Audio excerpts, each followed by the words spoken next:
Bom, meu nome é Valdir Siqueira, mas me conhece mais como Monge, né? Tenho 29 anos. Eu tô na casa desde a ocupação, né? A ocupação ela aconteceu no dia 20 de fevereiro do ano passado, né? Daí, obviamente, fui para outros lugares e tal, voltei, mas assim, mantive sempre o vínculo com a casa, assim, não fiquei muito tempo fora. Em todas as vezes que eu fui, posso dizer que estou aqui desde o início.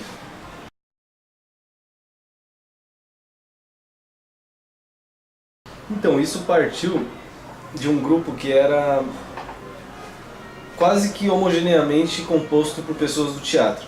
Era um pessoal que era ligado à Cooperativa Paulista de Teatro, né? A partir da própria vivência deles, eles entenderam que precisavam de espaços para serem ocupados culturalmente.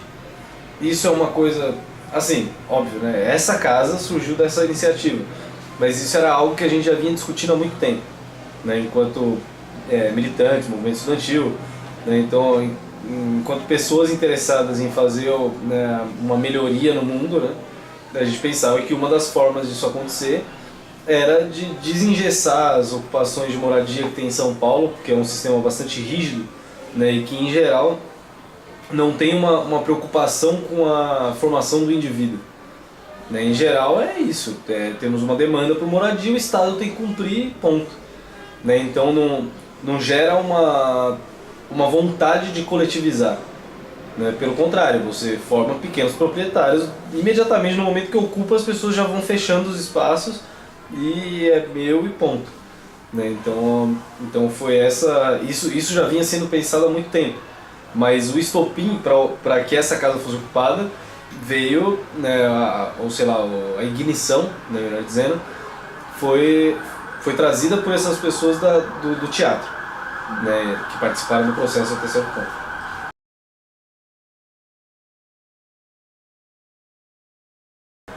Então, a casa, ela passou por muitas conjunturas, né, muitas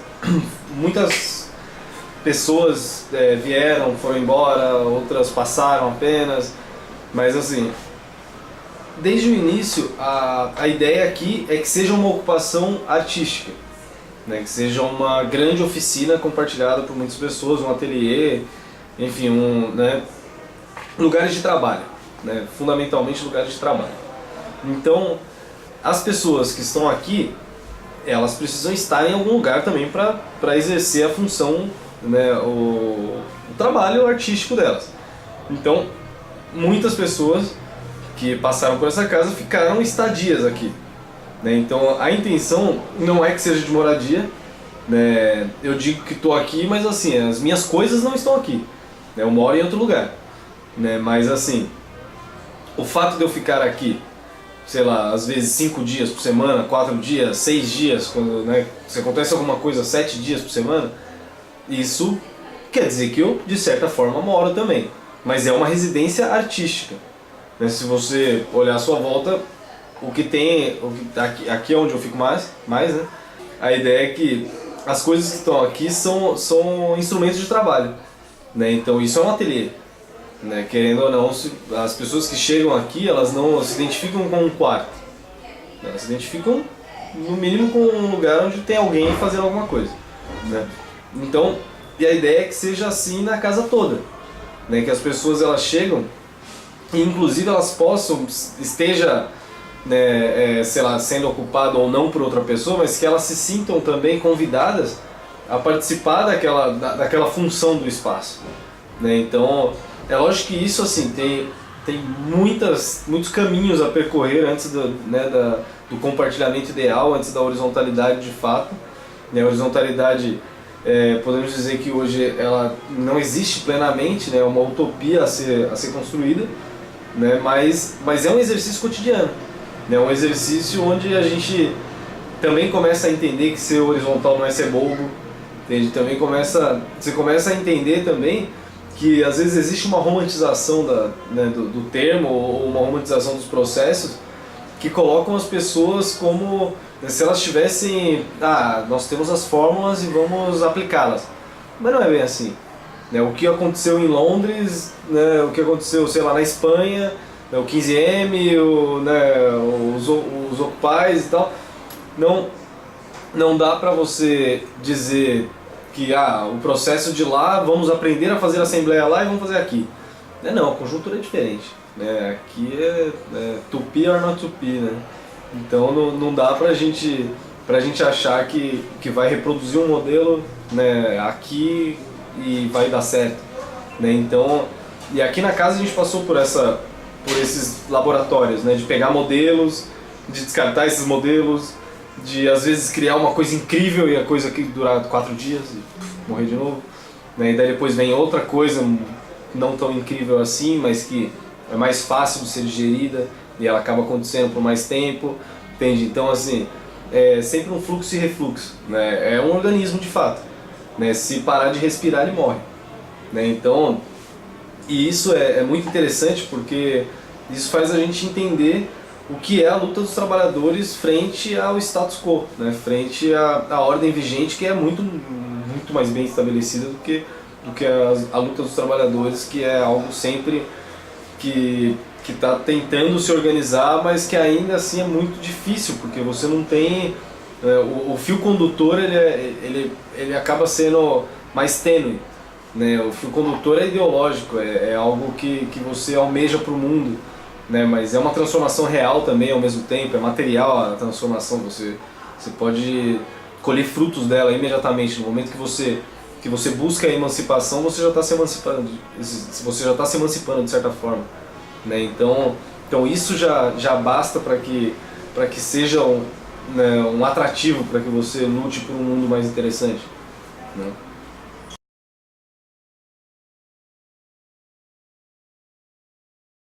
A nossa relação com a ordem vigente, que assim, ela passa pelas instituições, mas também passa pelas pessoas, né?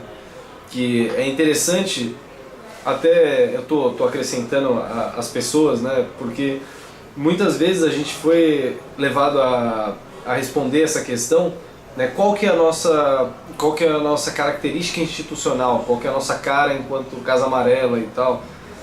E isso até hoje, e hoje eu posso dizer, reafirmar isso depois de um fórum que está acontecendo e tal, ou durante esse fórum, porque minha proposta foi expandir o fórum e ele ser permanente até enquanto a gente ficar aqui, dada a urgência com a reintegração de posse e tudo mais. Mas é um lugar onde a coisa ela se dá mais no âmbito do indivíduo do que no âmbito institucional. Porém, quando nós entramos nessa casa, tínhamos, né, o respaldo da Cooperativa Paulista de Teatro, que é uma instituição, né, até posso dizer que bem vista pelo poder público, né, e o poder público nos acolheu. Falou, não, vamos conversar e tal. Veio o secretário de Cultura aqui, na época era o Juca Ferreira, veio o Alcides Amazonas, subprefeito da Sé. E assim, sabe, foi, né, aquela recepção e aquele diálogo, né, aberto e tal. Vieram vários políticos, PSOL, PSTU, PT e tal. Mas no momento em que a gente continuou reafirmando que a nossa cara, né, se existia uma cara institucional, essa cara era apartidária, nossa busca era horizontal, nossa construção era inclusiva, né, e os nossos princípios eles eram humanistas radicalmente falando, né, no sentido de que nós sim buscávamos um aperfeiçoamento das nossas capacidades enquanto ser humano, buscávamos uma desconstrução dos mecanismos burocráticos, entende? Isso ficou mais difícil para as pessoas que estavam acostumadas a justamente esse status quo, justamente a esse modus operandi, entende? Então essa relação ela foi abalada no momento em que surge uma reintegração de posse, meados de setembro, outubro do ano passado.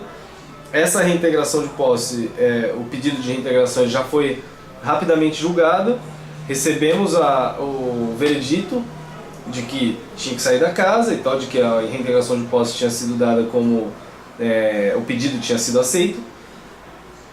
Nesse momento, a Cooperativa Paulista de Teatro sai do processo. Quando foi isso? Isso foi cerca de outubro do ano passado. Não tenho a data certa de quando eles saíram, mas quando a gente recebeu foi isso, mas foi por esses dias. Eles responderam formalmente dizendo que não, eles não eram réu da ação, Até porque muitas pessoas da própria cooperativa já não estavam mais frequentando aqui, muitos tinham sido, estavam engajados no processo eleitoral, tinham ligações com algum candidato ou com a própria estrutura federal e tal. Né? E não, eu não quero assumir essa bucha aí, né? E, né, embora eu tenha dado o start, agora eu lavo minhas mãos, não estou mais aí, digo formalmente que eu não estou. Ok, isso, né, não me cabe julgar o mérito, mas ainda que seja tendencioso, porque eu sei que eu estou aqui e sei que foi segurar uma bucha, né, mas enfim, né, nesse momento também nos vimos na necessidade de organizar internamente a coisa, né, de entender como que seria isso aqui autônomo. Né, sem o resguardo de uma instituição ou de pessoas que tivessem maiores poderes por conta de fazer parte de uma instituição que resguardava juridicamente.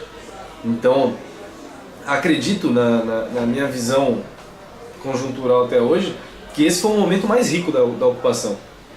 Esse momento de sei lá, esse vácuo político, entende? E aí então essa relação, nesse momento desse vácuo político, o Estado meio que cessou as relações. Né? Não teve mais uma coisa assim de, não, estamos... E aí, o que vocês estão fazendo? Né? Ou de quando a gente foi lá, precisamos de uma reunião, precisamos de uma audiência do secretário de Cultura, e até teve mudança do secretário, agora é o Nabil Bonduque, antes era o Juca Ferreira. Acabou que fecharam os canais de diálogo. Por quê? Porque essas pessoas que saíram, elas não tinham feito a socialização dos canais. Pelo contrário, o que as mantinha numa certa posição de maior poder era esse acúmulo, dito, né, literalmente pela boca deles. Então, só que nós reivindicávamos que esse acúmulo fosse socializado, por razões óbvias, né? Se estamos lutando num movimento, eu não quero criar uma casta de acumuladores, né? Então que esses acumuladores socializem. Mas não, e daí quando essas pessoas saíram, cessou o diálogo com o poder público. Então, esse é um ponto. O outro ponto são as instituições privadas. Nós tivemos, quando a gente ocupou aqui, teve uma proposta meio maluca, veio a BASF aqui, alunos e tal de faculdade, mas que tinham contato direto com a BASF. Um deles era funcionário da BASF e veio oferecer, não, a gente consegue fazer um telhado verde, isso e aquilo, e blá blá blá. Deu uma proposta até que interessante, assim, uma proposta de uma casa sustentável e tal, seria incrível. Tudo bem, e aí, como que a gente faz? Ah, não, é isso, aquilo, daí você só bota uma placa da BASF, assim, dizendo que a BASF doou e tal. Ou seja, era uma forma da empresa utilizar aquela luta como merchan, né? fazer propaganda. Ok, a gente podia falar faz e no outro dia pegar a placa e arrancar, mas tudo bem. Mas a gente não queria ser desonesto com os caras também. A gente falou, vamos ser francos, a gente não vai fazer propaganda para BASF. A gente não concorda com a política das corporações e tal, ainda mais uma corporação que teve a mão suja, as mãos sujas em vários processos políticos na Alemanha, no Brasil, enfim. Né, a BASF, mentira, a Bayer, corrigi, é a Bayer. E então a gente falou, a gente não vai fazer, né, propaganda para os caras, né? Não é isso, né? Se você concordar, a gente assume o projeto e tal, constrói a parada, mas no outro dia a gente arranca a placa, porque é isso que a gente vai fazer. Se você achar que não é desonesto fazer isso, não, eles conversaram, ok, queriam fazer propaganda, e aí no final das contas eles ganham créditos em carbono e tal, né? Mas enfim, loucura. Outra vez foram pessoas ligadas a ONGs e tal. Uma moça veio dar uma ideia megalomaníaca de trazer 200 ONGs pra cá, que ia botar essas ONGs em contato com a casa.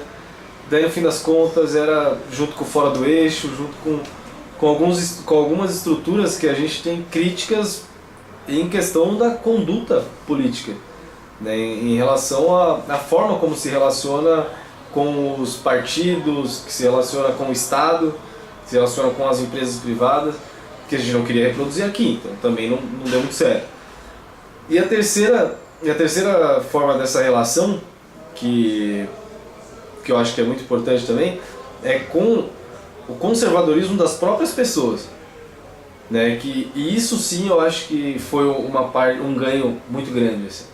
Porque quando a gente ocupou essa casa, ela vinha de um histórico de 13 anos vazia, né?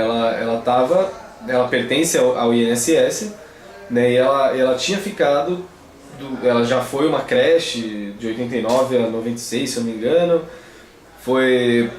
Ela foi uma escola de dança também nesse meio tempo, mas a gente não sabe exatamente a data, não encontramos nenhum documento, mas houveram pessoas que falaram: "Oh, eu vim aqui e fiz aula de dança e tal". Então a gente sabe que existe por isso, mas a gente nunca encontrou nenhuma foto nem nada dessa época.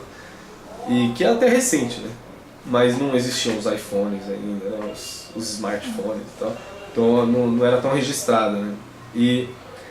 Mas aí então, de 13 anos, de 20 de fevereiro para trás, de 20 de fevereiro do ano passado para trás, ela tinha ficado 13 anos abandonada, entre aspas, ela ficou ociosa, né? Durante uma parte do tempo, ela ficou ociosa no sentido de que haviam seguranças que vinham cuidar da casa, né, que faziam plantão aqui, ganhavam uma segurança privada, né, eles ganhavam para isso, óbvio, trabalhadores e tal, mas que a única função era manter a casa desocupada, não dar bobeira para que o movimento de moradia de repente ocupasse a casa.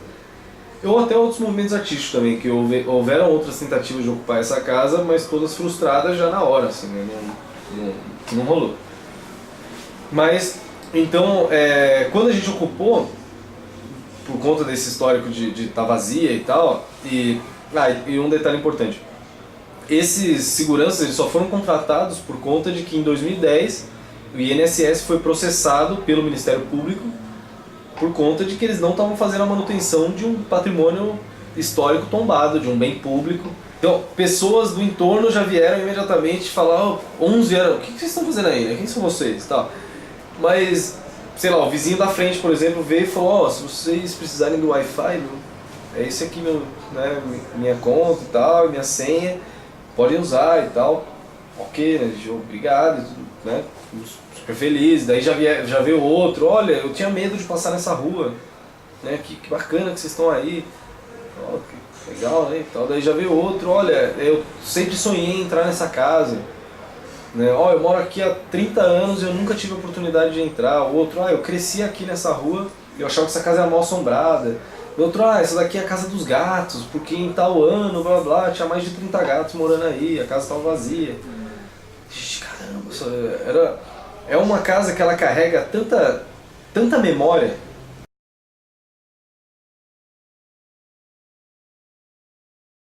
Então a gente houveram umas 4 reuniões antes da ocupação. Nessas reuniões a gente decidiu que a gente formaria um bloco de carnaval, né? E esse bloco de carnaval seria o que iria chamar a atenção para as pessoas ocuparem aqui, né? Então a gente, sei lá, viu um cara com zabumba, outro com sanfona e tal, o pessoal fantasiado, assim, né? Com os advogados vestidos, então foi uma coisa bem interessante, assim. E aí a gente desceu a Consolação, né, naquela euforia e tal. Quando a gente chega aqui na frente, tinha um carro de polícia, a gente dá aquele migué assim, né, dá uma voltinha, olha de novo, os caras não estão aí. E beleza. Não, e daí foi até a gente conversar com os caras, assim. Quando a gente chegou aqui, os seguranças estavam: "Ô, tudo bem e tal, tudo bem", né? "Não, mas vem cá, vamos trocar ideia." Os caras: "O que é isso e tal?" "Não é nada não, a gente veio ver a casa e tal." "Ah, tudo bem, não pode e tal." "Não, pode sim." Daí a gente já foi entrando: "Ah, mas o que é isso?" "Ah, é uma ocupação, né?" "Como assim uma ocupação?" Só que nisso a gente estava, né, por que até a gente reivindica que o poder público também se posicione? Porque, querendo ou não, essa foi uma ocupação consentida. Entende? O movimento de moradia não é recebido assim pela polícia, entende? A gente sabe que a gente estava em contato com o Ministério Público, a gente estava em contato com o Ministério da Previdência, que era o proprietário da casa, a gente estava em contato com o Ministério Público, que era quem estava processando a casa. Então, ou seja, assim, houve uma prévia com o Estado.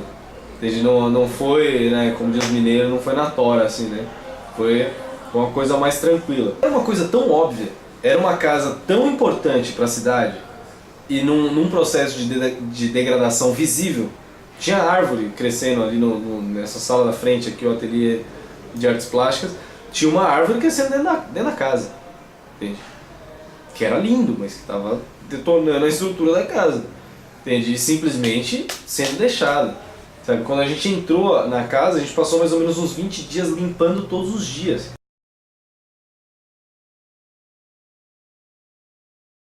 Então, estruturalmente, ou reforma mesmo, esse tipo de coisa, a gente não... Primeiro que a gente não teve como fazer financeiramente, a gente não teve, né, como custear isso. E também a gente não pode fazer intervenções na estrutura porque é um patrimônio tombado. Entende? Óbvio que ocupar também já é ilegal, mas por outro lado a gente está reivindicando o direito de zeladoria. Né? A gente sabe que a própria Constituição ela garante que se o Estado, né, ou uma instituição privada e tal, ela não estiver cumprindo a sua função, o imóvel não estiver cumprindo a sua função social, né, o Estado não está cumprindo com a manutenção daquele espaço, o cidadão e tal, o indivíduo comum, ele pode reivindicar o direito à zeladoria. Né, que é a mesma coisa do Parque Augusta, por exemplo. Né, a gente está reivindicando o direito de zelar. A gente não quer destruir essa casa, pelo contrário. A gente quer cuidar dela, a gente quer que a memória, né, que é uma coisa tão rara aqui em São Paulo, principalmente, né, que é uma cidade que a gente olha para o lado, caiu um prédio histórico, né, olha para o outro, derrubaram um casarão para fazer um estacionamento, né, você anda mais um pouco, tem um teatro que era referência mundial e agora é estacionamento vertical, né, enfim, um parque que estão querendo destruir para construir prédio, né, então a memória em São Paulo é algo muito descartável, assim, né, assim, então enfim, ocupar essa casa e tal, tomar para si a responsabilidade de cuidar dela, era algo que era óbvio para todo mundo, né? Então, e que era, né, hoje percebo que era meio que um elefante branco para o Estado, né? Hoje a casa vai passar para a municipalidade e creio eu que para o INSS é meio que, putz, que bom, entende? Porque esse processo que o Ministério Público move contra o INSS prevê uma multa de R$10.000 por dia, desde 2010. Isso é bastante. Se a gente fizer as contas, né, 5 anos de multa de R$10.000 por dia, 10 mil vezes 365 dias, vezes 5. Né, os caras já devem uma fortuna por isso aqui. E isso assim, fora que para que eles cumpram o termo de ajuste de conduta, né, eles vão precisar investir numa reforma, que é isso que o termo pede. Então é essa multa, mais a reforma, e mais tentar vender uma casa que é patrimônio histórico tombado, mas que eles não podem vender também porque é inconstitucional. A menos, né, que precise de receita, né, eles não tem como justificar isso. Mas, em tese, não pode vender isso aqui. Né, então, eles podem passar para o município de São Paulo como parte do pagamento da dívida que o INSS tem com o município. Então vai passar para o IPREM, que é o Instituto de Previdência Municipal. Né? Mas a luta aqui, ela está no campo jurídico, lógico, né, que, né, a gente está sofrendo uma reintegração de posse, a gente tem respostas a dar, a gente teve toda uma trajetória jurídica também, mas a luta aqui ela é mais no campo político, principalmente no campo político, né, e em última instância também no campo ideológico, né, porque o que nós estamos fazendo aqui, a gente entende e assume que é um processo sim de contraposição à especulação imobiliária. É um processo de contraposição à ordem, lógico, mas é um processo de contraposição a essa arte homogeneizada, né, a uma arte de elite, uma arte para poucos, né, que elege os representantes do grafite, que elege os representantes da gravura, que elege, né, não. Essa arte, né, ela é uma arte que ela historicamente exclui o povo, que ela exclui o interlocutor, né, ela cria uma barreira entre o artista, né, entre o intelectual, entre, né, o mestre dos saberes e as pessoas comuns. Né, então, isso aqui é um laboratório também de quebra de fronteiras. Assim, né, nós nos propomos uma arte iconoclasta também, né, que quebre com né, com essas divisões. Embora, lógico, a gente sabe que não está fazendo nada de novo nesse sentido, porque houveram muitos artistas que tiveram essa postura também, né, houveram muitas tentativas de sei lá, de socializar o conhecimento, né, sei lá, na história a gente tem vários exemplos disso, mas que a gente entende que assim, a luta pela construção de um mundo mais plural, mais inclusivo, né, enfim, um mundo que a gente almeja que seja o mundo ideal, né, essa é uma construção que ela é cotidiana, ela tem que ser renovada o tempo todo, né, não adianta falar, não, mas já fizeram e não deu certo. Já fizeram e deu certo também em outros momentos, né, nada é eterno, né, tudo se transforma. A questão, o mundo ele é constantemente essa amálgama, né, de relações, de pessoas e de determinantes variadas que fazem com que a história seja essa coisa viva, né? Então a gente aqui é esse laboratório mesmo de aproximação entre as pessoas e as produções e tudo mais.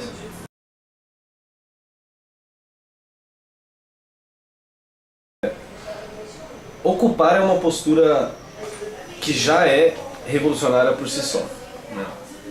Mas o que fazer dessa ocupação é o que realmente vai dizer se você está tendo uma ação eficaz ou não, né? Porque o que está acontecendo em vários lugares, por exemplo, os prédios ocupados por moradia, ocupa-se, cria-se rapidamente uma elite pensante, ou esse movimento já vem estruturado de fora, o que é mais normal até, né? E então você tem uma burocracia dominante e as pessoas que são a base daquele movimento que vão fazer esse movimento existir enquanto movimento social. Numa ocupação artística, e ali eles precisam morar, né? Então, a função social que eles precisam exercer é que o prédio seja de moradia, então eles precisam morar. Ok, isso é mais simples, né? As pessoas... E é mais simples, só que ao mesmo tempo gera uma relação de dupla, de dupla consequência, assim.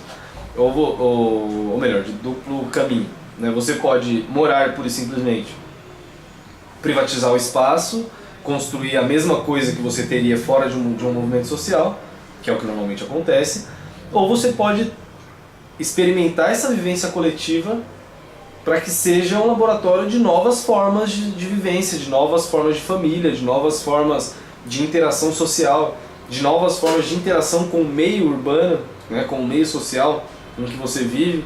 Então você tem, sei lá, N possibilidades de você usar aquela potencialidade que existe no movimento social para que de fato seja um movimento, não seja simplesmente, né, uma burocracia mandante que vai, ou melhor, o movimento pode ser até uma burocracia, mas que seja orgânico, seja um movimento orgânico, né?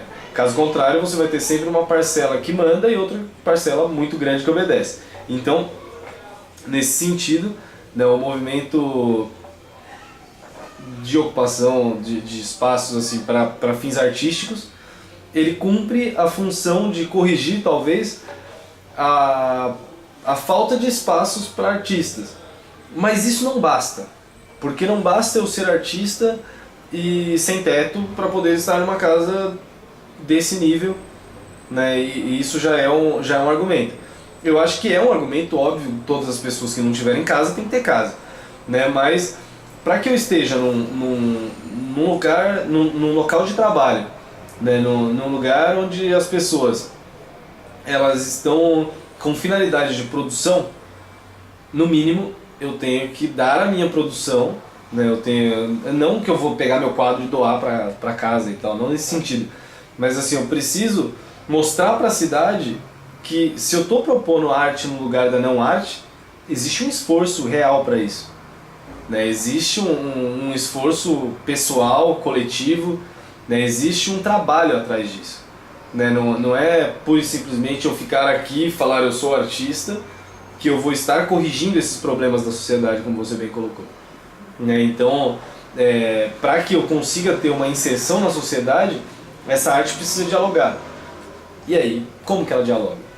né? Então isso também é uma reflexão constante para nós, né? Como fazer com que a nossa arte ela não reproduza a galeria que sei lá, produz as vernissagens e que as pessoas parecem ser todas muito felizes, né? Mas que do outro lado da rua tem alguém deitado na calçada e essa pessoa não só não faz nada, como ela ignora a existência. Como se eu não olhar, a pessoa não tá ali. Mas tá, entende? E se ela continuar não olhando e for naquela direção, ela tropeça, cai em cima e ainda não fala, nem pede desculpa e vai embora. Entende? Então assim, é uma ação que ela tá integrada à própria vida das pessoas. E as pessoas que estão aqui, elas se entendem como pessoas que não estão, se não, talvez algumas estejam até incluídas no circuito da arte, mas tem outras que nem querem estar. Tem outras que elas reivindicam outros caminhos para a arte, né? Então, e que enfim, viver de arte é uma coisa tão difícil, mas a gente entende que assim, viver com arte não é tão difícil assim, né? A arte estar presente nos espaços, estar presente na vida das pessoas, isso não é tão difícil, sabe? Isso na verdade é uma questão cultural, é uma construção cultural, né? Uma construção que se a gente faz né, sei lá, não precisa ir muito longe, vai na casa de um burguês, né? Você vai ver que tem um monte de arte, né? Você vai ver que ele tem quadros, tem gravuras, tem esculturas, tem isso, tem aquilo, e daí você vai na Coab, sabe? O quadro é aquele dos cavalinhos que brilha assim, sabe? Você faz assim, ele brilha, sabe? Que você compra nas lojinhas de 99 e tal, e não é porque as pessoas não gostam. Se elas não gostassem, elas não botavam o cavalinho de 99. Pelo contrário, elas não têm acesso. E elas são doutrinadas a não saber fazer, né? Porque a questão também não é... Eu também não quero que só as pessoas... eu quero que todo mundo tenha um quadro meu na casa. O caralho, eu quero que todo mundo consiga construir os seus próprios quadros para estar na sua casa. Entende? Os meus quadros, muitas vezes eu reluto em vender um quadro. Eu prefiro vender uma gravura, uma serigrafia, alguma coisa assim. Não é porque eu quero ficar o resto da vida carregando quadro nas costas. Não, mas é porque eles me dizem muita coisa. Entende? Porque antes de fazê-lo, antes de ser capaz de construir uma imagem, eu passei anos frustrado querendo fazer, sabe? E achava, não, eu não tenho talento, não, eu não tenho... Depois eu descobri, eu não tenho era pincel e tinta, entende? Eu não tenho tela, entende? Eu não tenho quem pinte do meu lado pra eu olhar e falar, é assim que esse cara faz, sabe? Então eu acho que a casa, ela cumpre a função de corrigir a falta de referência, entende? Nós não temos referência artística. Todos os artistas que nós gostamos e tudo mais são de fora do Brasil, sabe? Ou são do Brasil, mas de fora da nossa época. Ou se são da nossa época, são elitizados a tal ponto que você vai ver só no muro da 23 de maio, que daí você passa de carro e passa rápido, porque ali é de alto fluxo. Então você tem que passar rápido e tal, mas daí você fala, caralho, que foda. E vai embora. Caralho, que foda. Daí no outro dia você se programa pra olhar pro outro lado e tal, né? Você nunca encontra esses artistas por aí. Você não sabe quem é. Eles são uma entidade.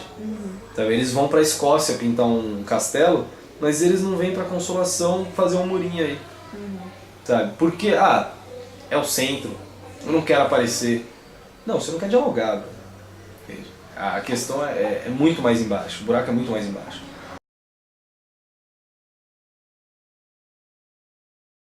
As atividades, elas também, assim como as pessoas e tudo mais, elas são muito sazonais, né? Elas sempre fazem referência, elas sempre são,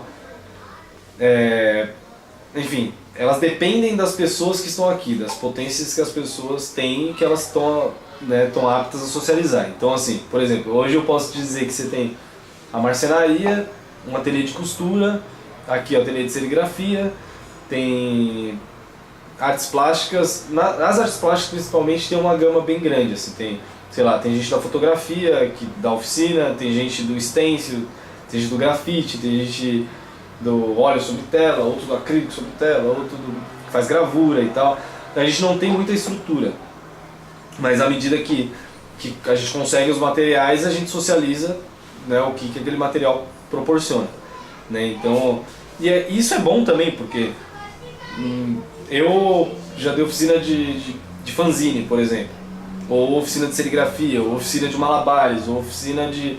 Entende? Então você acaba sendo plural, múltiplo também, por conta até da necessidade que, não, aqui eu preciso ser poeta, ali eu preciso ser malabarista, entende? Aqui eu preciso ser cientista social, aqui eu preciso ser filósofo, sabe? Ali eu vou ser técnico, entende? Então eu acho que o artista ele é justamente isso, né? A gente fica espantado com o Da Vinci ter sido aquele cara absurdo que ele foi, né?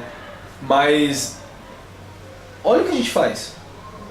A gente mexe nos celulares super tecnológicos, a gente decora 300 senhas na cabeça, a gente pega ônibus pra cá, pra lá, isso e aquilo, e entende? Não, lógico que, né, mal comparando, né, porque o cara realmente foi um gênio. Mas assim, nós temos a potência de ser gênios. Nós temos a capacidade de, né, cognitiva, psicossomática, a gente tem todas as capacidades que ele tinha. Entende? O contexto é diferente, óbvio, né, a quantidade de informações nos oprime, óbvio também, tá aí, né, a gente consegue sentir isso, mas ao mesmo tempo, o que falta não é informação, na verdade é consciência histórica, né? Na verdade não é faltam movimentos sociais, não, na verdade falta consciência política, né?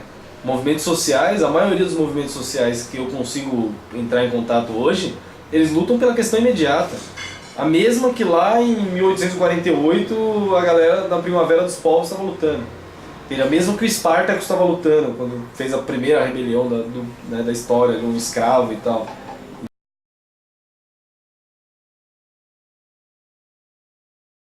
Já teve uma página, agora a página atual tá como Casa Amarela no Facebook e tal, tem um blog do WordPress também, mas na página do Facebook eu acho que é o mais atualizado. O Amarelo tá mais atualizado. Tem uma que tá com material compartilhado, que foi sequestrada pela antiga gestão. Até tem uma carta lá, eles declaram o porquê e tal.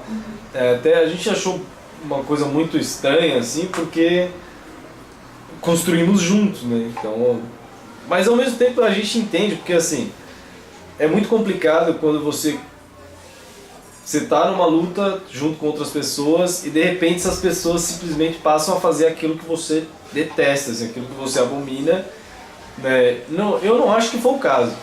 Mas se eles acham e se sentiram no direito e quando você cria uma página você está atrelando aquilo a um perfil, então eu acho que faz sentido até. Tá bom, levem, não tem problema.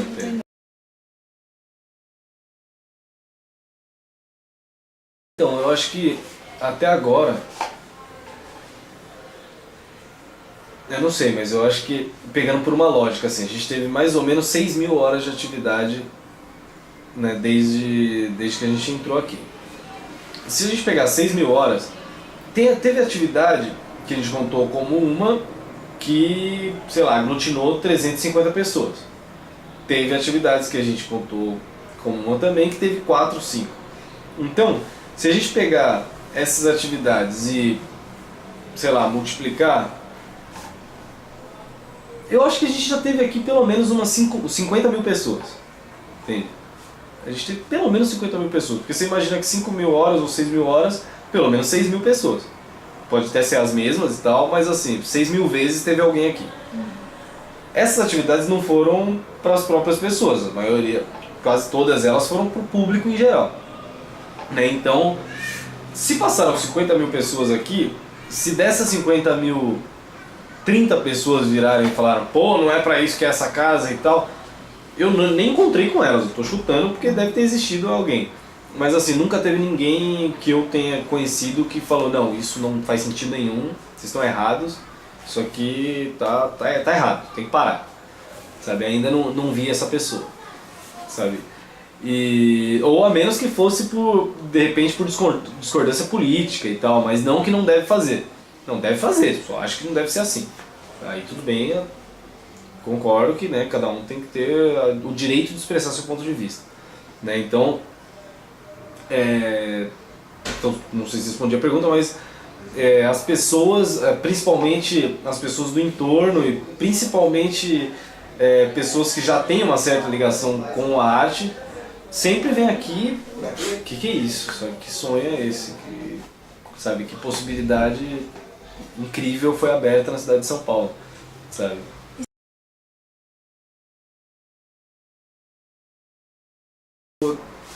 Eu acho que falta consciência em milhões de áreas, assim. Eu acho que essa é uma delas, sabe? Eu acho que as pessoas, falta às pessoas consciência de si próprio, consciência da sua própria capacidade de ser humano, sabe? Então, o resto é tudo consequência, sabe? Se as pessoas estivessem conscientes de que em São Paulo a gente está vivendo numa das metrópoles mais desabitadas, do centro mais desabitados do mundo, elas iam ocupar também.